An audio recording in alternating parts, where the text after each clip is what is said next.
Azalea.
ที่ไม่พี่รองพรที่เคยทำน้องน้อยจนป้าแจ๊กจังตาม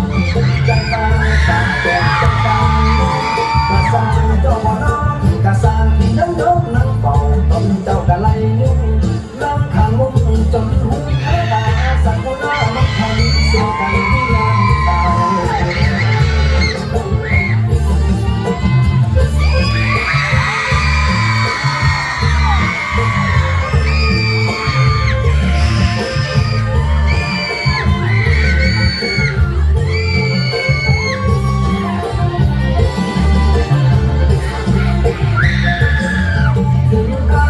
อยู่เมืองหลวงดังขึ้นทอดพุ่มพวงด้วยใจซื่อตรงยามใดคิดถึงน้องจ้างวงไม้ทั้งวงมาร้องเพลง